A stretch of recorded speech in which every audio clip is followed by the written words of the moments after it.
Most gardeners work too hard growing the wrong crops. They baby lettuce through heat waves, fight pests on delicate hybrids, and pour fertilizer into plants that were never bred for resilience. Meanwhile, there are vegetables that practically grow themselves, ignored, underrated, and far more productive per square foot. When you overlook them, you're choosing extra labor and lower reliability. If you're serious about building a garden that produces heavily without constant intervention, subscribe now. This channel is about leverage, crops that give more than they take. Let's talk about the vegetables that grow like weeds and why they deserve space in serious gardens. Some vegetables are productive because they're tough, not because they're trendy. The first group worth paying attention to are the self-seeders and cold-tolerant greens. Miner's lettuce, Claytonia, is one of the easiest cool-season crops I've ever grown. Once established in a shaded corner of a raised bed, it reseeds itself year after year. I broadcast seed lightly in fall, rake it in, and that's it. It forms dense mats by early spring with almost no care. In hydroponics, it performs well in shallow trays with low nutrient strength, around 1.2 EC, and tolerates cool solution temperatures without complaint. Good King Henry is another forgotten perennial green that produces spinach-like leaves without the constant reseeding spinach requires. In my backyard beds, one established clump can produce for years with nothing more than compost top dressing in spring. It tolerates partial shade and mediocre soil, which makes it valuable in spaces where more demanding crops struggle. Then there's sorrel. Once planted, it's nearly permanent. I space plants about 12 inches apart and harvest outer leaves continuously. It handles poor soil, drought, and frost. The only real management is keeping it from crowding neighboring plants. Root crops that ignore poor soil are a hidden advantage. Most gardeners assume carrots and beets are the standard, but parsnips, salsify, and scorzonera are more forgiving in many soils. Parsnips actually improve in flavor after frost and can remain in the ground through winter. I sow them about ½ an inch deep in rows spaced 12 inches apart. They take patience to germinate, sometimes up to 3 weeks, but once established, they demand almost nothing. Salsify and scorzonera behave similarly. They tolerate heavier soils better than carrots and produce long edible roots that store well in ground. In raised beds with at least 10 inches of loose soil, they grow straight and consistent without constant thinning. Jerusalem artichokes, also called sunchokes, are the definition of aggressive productivity.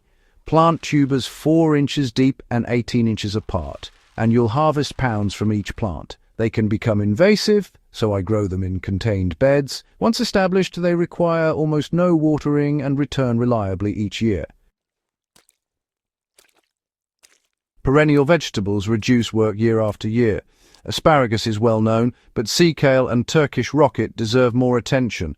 Sea kale produces thick, edible shoots in spring and broad leaves through summer. Once rooted deeply, it handles dry conditions better than many annual greens. I plant crowns 2 feet apart and top dress with compost annually. Turkish rocket produces edible leaves, flower buds, and seed pods. It thrives in neglected corners and even tolerates partial shade. After establishment, it competes with weeds on its own.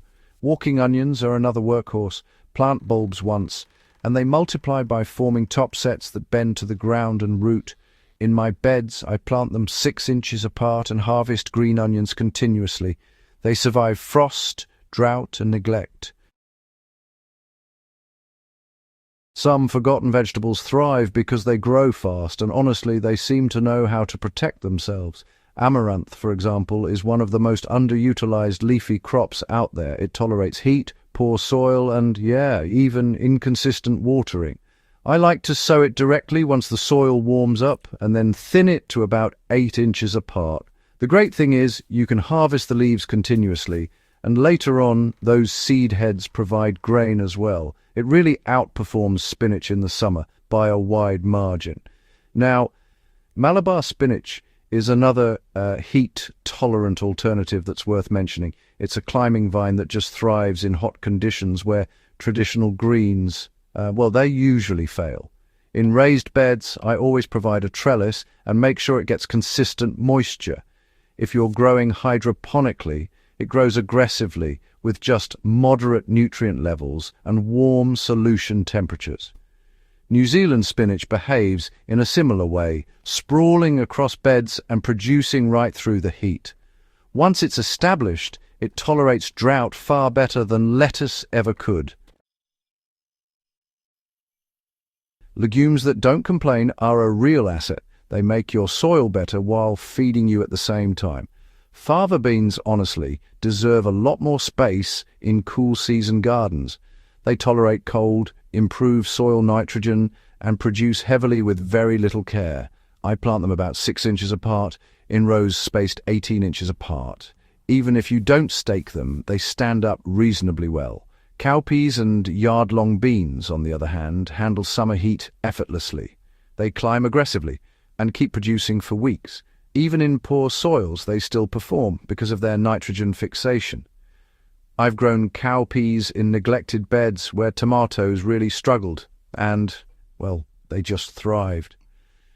Now, vegetables that reseed themselves can create ongoing harvest cycles.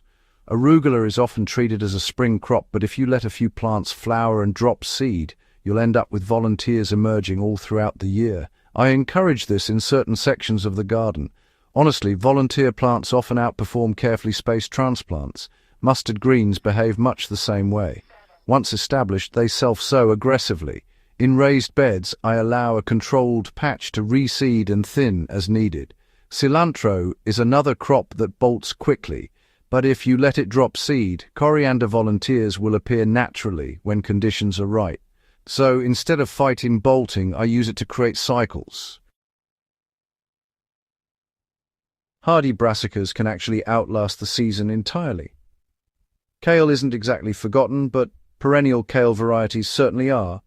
Tree collards and Daubenton's kale, for instance, can produce for years. They need space, at least 2 to 3 feet between plants, but once they're established, you get constant harvests without the need for replanting. Collards themselves are more resilient than cabbage, tolerating heat, frost, and irregular watering much better than the head-forming brassicas. Crops that tolerate neglect really make gardens resilient. Chard, for example, is often overlooked in favor of spinach, but it tolerates both heat and cold with minimal decline. In hydroponics, it grows well with a moderate EC around 1.6 and handles temperature swings better than lettuce. Turnips and rutabagas are also underused. If you direct seed them in cool weather, they'll produce both edible roots and greens. I space them about 4 inches apart after thinning. They don't need rich soil to perform. And even purslane, which is often considered a weed, is edible and highly nutritious. In controlled sections, I let it grow as a ground cover and harvest the tender stems regularly. The real goldmine here is reliability, not novelty. The reason these vegetables feel like gold isn't because they're exotic, but because they help you reduce inputs. That means less fertilizer, less watering, and fewer pest issues. Many of these crops are either perennial, self-seeding, or just highly tolerant of environmental stress. In raised beds, these vegetables help stabilize production. In backyard gardens, they fill gaps where high-maintenance crops often fail. And in hydroponics, some, like chard, amaranth, and Malabar spinach, offer stable alternatives to those fragile lettuces. Spacing still matters, though. Even the most resilient crops will perform better when they're not overcrowded. Compost still helps too. But the beauty is, these vegetables forgive inconsistency. Most gardeners chase yield through intensity, but the smarter approach is yield through durability. A bed filled with perennial greens, self-seeding herbs, and aggressive root crops will outproduce a bed filled with delicate hybrids that need constant correction. If you integrate even just a few of these forgotten vegetables into your system, you'll notice something shift. The garden becomes less reactive, with fewer emergencies and more steady harvests. That's the lazy gardener's gold mine. not laziness in effort, but laziness in unnecessary struggle.